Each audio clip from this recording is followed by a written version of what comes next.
নমস্কাৰ সাম্প্ৰতিক অনুষ্ঠানলৈ আপোনালোকক স্বাগতম জনাইছো ষ্টুডিঅত মই কুমুদ দাস অসম বিধানসভাৰ অধিৱেশন চলি আছে আজি তৃতীয় দিন আৰু তৃতীয় দিনত ৰাজ্যবাসীয়ে দেখিলে কিদৰে সদনৰ মজিয়াত কি বিষয় লৈ আলোচনা হৈছে স্বাস্থ্য আৰু শিক্ষা বিভাগৰ কেইবাটাও গুৰুত্বপূৰ্ণ বিষয়ত প্ৰশ্নোত্তৰ কালত আলোচনা হৈছে আৰু লগতে কেতবোৰ গুৰুত্বপূৰ্ণ বিষয় আলোচনা হৈছে কিন্তু যোগান মন্ত্ৰী খাদ্য আৰু অসামৰিক যোগান মন্ত্ৰী নজৰুল ইছলামে আজি ভাষ্য আগবঢ়াইছিল নজৰুল ইছলামে নিজকে সফল মন্ত্ৰী বুলি দাবী কৰিছে কিন্তু মূল্য বৃদ্ধি আৰু সিন্ডিকেট দুইটাই অব্যাহত থকা বুলিও কৈছে এগৰাকী মন্ত্ৰীয়ে কৈছে গুৰুত্বপূৰ্ণ কথা আমি মূল্য বৃদ্ধিৰ প্ৰসংগত সদনত কিয় আলোচনা হোৱা নাই সেই বিষয়ে আলোচনা কৰিম আৰু ৰাইজে দৰ্শকে দৰাচলতে অসম বিধানসভাৰ মজিয়াত কি আলোচনাটো হোৱাটো বিচাৰে সেই বিষয়ে কথা পাতিম আপুনিও এই অনুষ্ঠানত ভাগ ল'ব পাৰিব ফোন যোগে আমাৰ অনুষ্ঠানত আমাৰ লগত থকা জনপ্ৰতিনিধিক আপোনাৰ প্ৰশ্ন মুকলিকৈ ক'ব পাৰিব আৰু সেইভাবে আজিৰ অনুষ্ঠানত উপস্থিত থকা আটাইকেইজন বিশিষ্ট ব্যক্তিক মই স্বাগতম জনাইছো মোৰ লগত আছে ময়ূৰ বৰা ডাঙৰীয়া বিশিষ্ট লেখক লগত আছে বিজেপি বিধায়ক মনোৰঞ্জন দাস ডাঙৰীয়া আৰু লগত আছে হাফিজ ৰফিকুল হুছেইন ডাঙৰীয়া এউডিএফৰ বিধায়ক মই আপোনাৰ আটাইকে স্বাগতম জনাইছো আমাৰ এই বিশেষ অনুষ্ঠানৰ মাজলৈ আৰু কিছু সময়ৰ পিছতেই কংগ্ৰেছ বিধায়ক কমলক্ষ দেৱ পুৰকায়স্থ আমাৰ সৈতে এই অনুষ্ঠানত উপস্থিত থাকিব মই প্ৰথমে মনোৰঞ্জন দাস ডাঙৰীয়া আপোনাৰ ওচৰলৈ আহিছো তিনিটা দিন অতিক্ৰম হল আৰু দুটা দিন বাকি আছে অসম বিধানসভাৰ যি বিষয়সমূহ আলোচনা হৈছে বিৰোধী দলৰ বিধায়ক হিচাপে আপোনালোক সন্তুষ্ট নে আমাৰ ফালৰ পৰা যিখিনি আগবঢ়াইছো আলোচনা সেইখিনিত আমি সন্তুষ্ট আমাৰ ফালৰ পৰা বিৰোধী পক্ষৰ ফালৰ পৰা আমি যিবিলাক প্ৰশ্ন কৰি যথাযথভাৱে উত্তৰ বিচাৰিছিলোঁ সেই ক্ষেত্ৰত আমি সন্তুষ্ট হ'ব পৰা নাই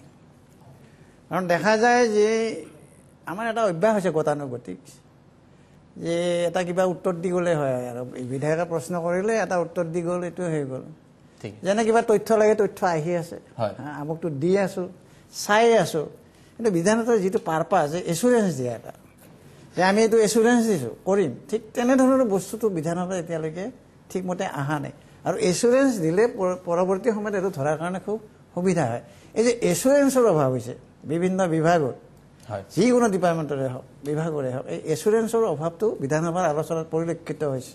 মাত্ৰ এইটো যাতে কোনোমতে পাৰ কৰাই নিব পাৰি বোলে এইটো হাৰি গ'লো আৰু ঠিক এনে এটা সৰহ পোৱাৰ নিচিনা এটা হয় উশাহ লোৱাৰ নিচিনা সেই হিচাপে আমি এইবিলাক উত্তৰ পাইছোঁ এইবাৰ চিন্তা চৰ্চা যিটো চৰকাৰে ব্যক্ত কৰিছে যেনে আমাৰ ভাত কাপোৰৰ কথা এটা আছে অন্ন বস্ত্ৰৰ সংস্থাপনৰ কথা আছে দৰিদ্ৰ জনগণৰ কথা আছে কৃষকৰ কথা আছে এইবিলাক চিন্তা চৰ্চাত ঠিকমতে মানে চৰকাৰৰ পৰা কৰা যেন নালাগে আমি বিৰোধী যদি এটা কিবা প্ৰশ্ন উত্থাপন কৰোঁ সেইটো মানে প্ৰশ্নটো উত্তৰ এটা দিয়ে গতানুগতিক অফিচাৰে কিবা এটা লিখি দিলে তাকে বিধানসভাত পাঠ কৰি দিলে ধৰক 9খন জিলাৰ পৰা আহি পোৱা নাই তথ্য বিচাৰি থকা হৈছে ডিপাৰ্টমেণ্টেৰ ঠিক এনেধৰণৰ কথা কিছুমান আছে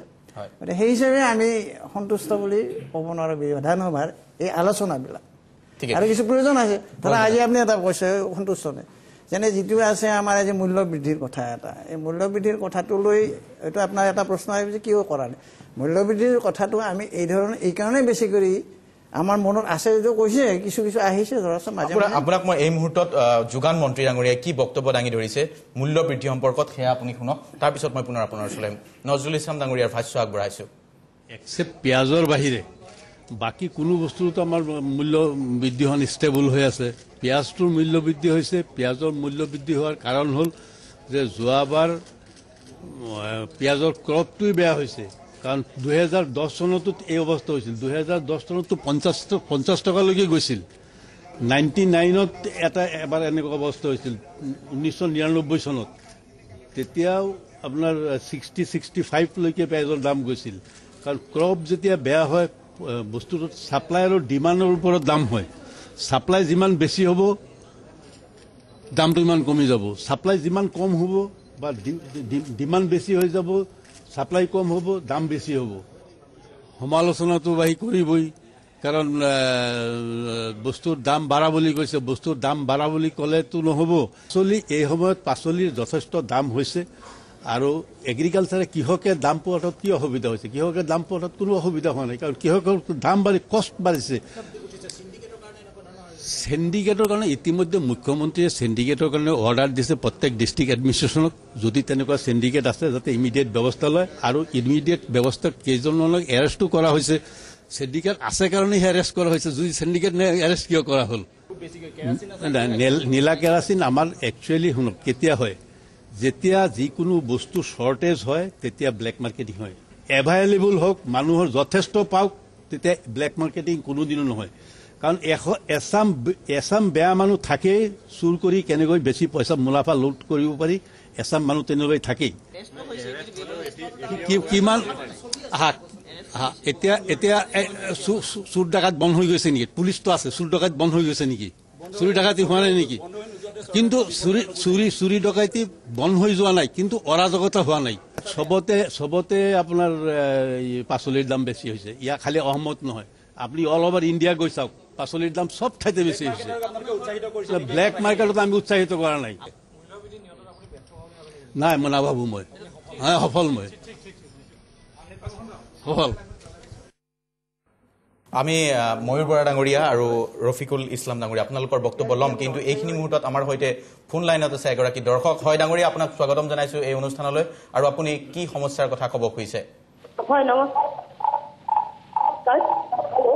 হয়,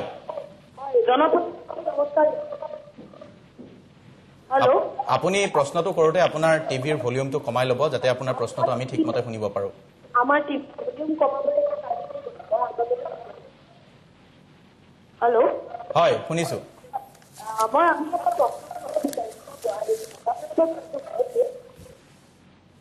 হয়, বুজিব পাৰিছোঁ আপোনাৰ সমস্যাটোৰ কথা। হয়, ধন্যবাদ জনাইছোঁ আপোনাক। মই ৰফিকুল ইছলাম ডাঙৰীয়া। আমি কিছু সময় পূৰ্বে খাদ্য আৰু অসামৰিক যোগান মন্ত্ৰী ডাঙৰীয়াৰ ভাষ্য শুনালোঁ।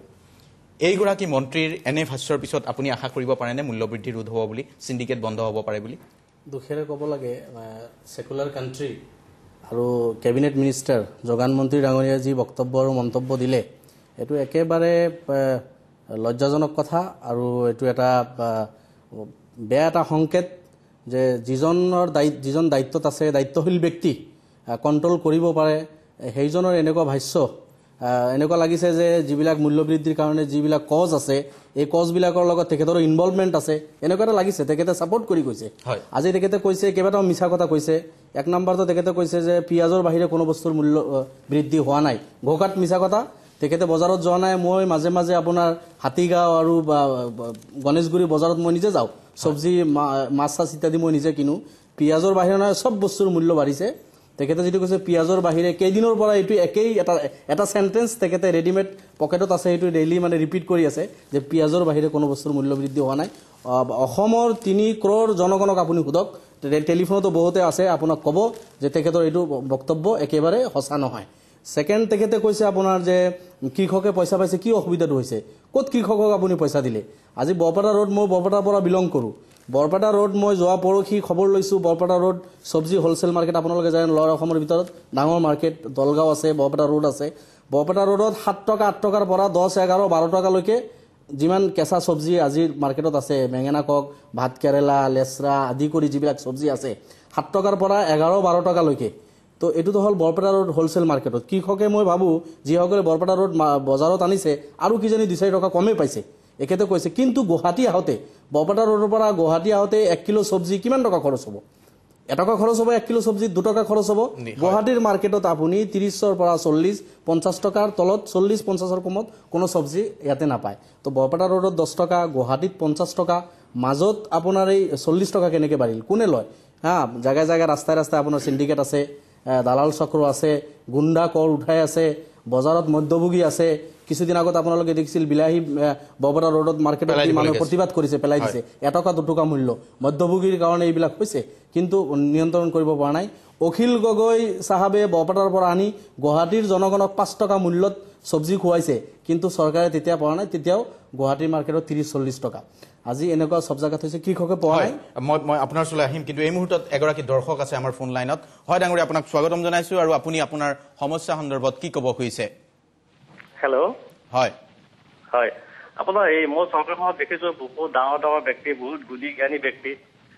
হয়, হেল্ল', হয় শুনিছোঁ, কওক। হয় হয়, আচ্ছা, আপোনাৰ আমি দেখিবলৈ পাওঁ আপোনাৰ চৰকাৰখনত বহুত গুণী জ্ঞানী ব্যক্তি আছে, বহুত মানে আপোনাৰ ডাঙৰ ডাঙৰ ব্যক্তি, ভাল ভাল লেকচাৰ মাৰে ব্যক্তিকেইজনে। কিন্তু আপোনাৰ আমাৰ সমস্যাবিলাক, এই সৰু সুৰা সমস্যা, এইবিলাক সমাধান কৰিব নোৱাৰে তেওঁলোকে।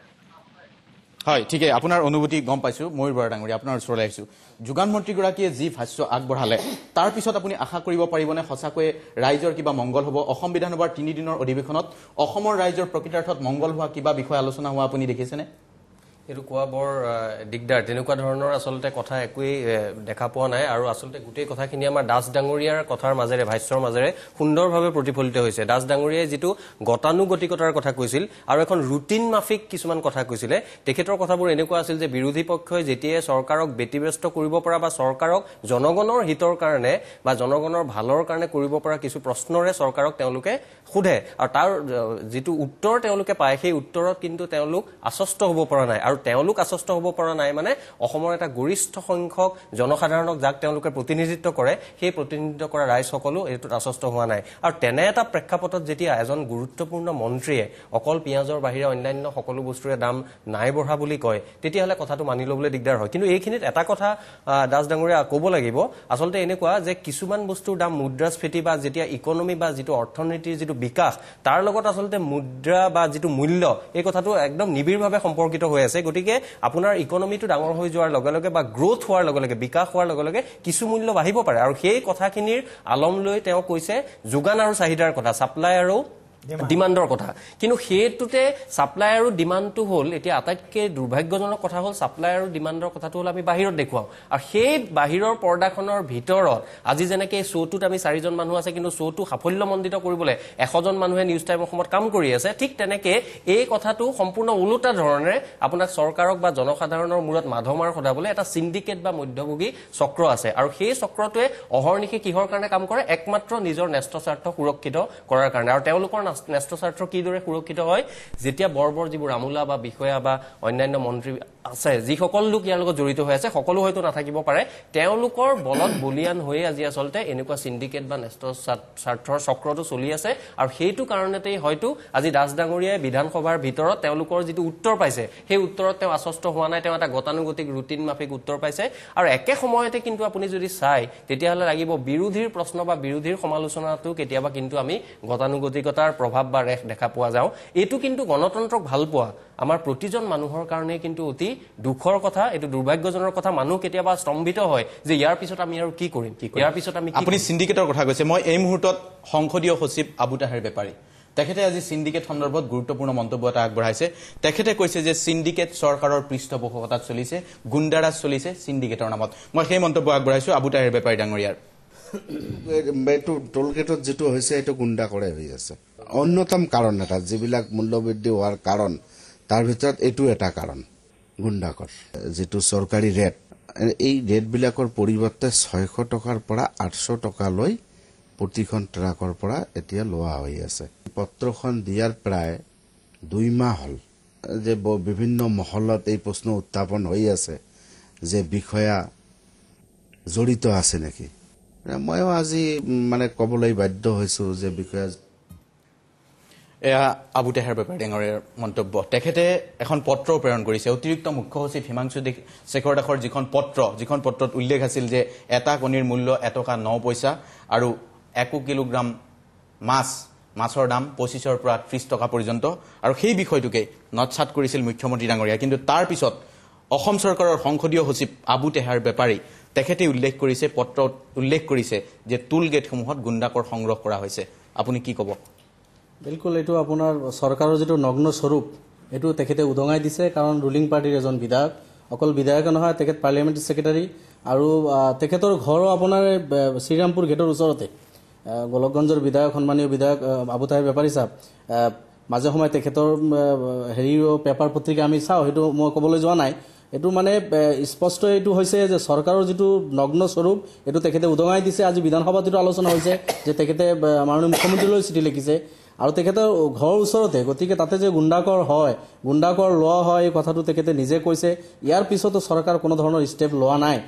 এতিয়া দেখা গৈছে যে চৰকাৰ পক্ষৰে কিছুমান মানুহ জড়িত আছে এটা গ্ৰুপে যদি তাতে সুবিধা পাইছে আন এটা গ্ৰুপে সেইটো উদঙাৰ চেষ্টা কৰিছে আন এটা গ্ৰুপে যদি সেইটো কৰিবলৈ পাইছে আৰু এটা গ্ৰুপে লাগিছে যিয়ে নহওক তেখেতসকলৰ এই অৰিয়াঅৰিৰ কাৰণে আবুতেহাৰ বেপাৰীকো আপুনি নিৰ্দিষ্ট কৰি দিব খুজে নিছে নেকি তেখেতৰ বিৰুদ্ধে অভিযোগ নথকা নহয় কিন্তু সেইটো যিয়ে নহওক এইটোতো আৰু তেখেতৰ কথা তেখেতেই ক'ব এইটো গোটেই অসমৰ মানুহ এইটো স্পষ্ট হৈছে ইয়াৰ কাৰণে যে গুণ্ডাকৰ হৈ আছে গেট আছে সিন্ডিকেট আছে আৰু এখেতসকলৰ মানে ৰুলিং পাৰ্টিৰ তেখেতসকলৰ মানে পৃষ্ঠপোষকতাত এইবিলাক চলি আছে উদঙাই দিছে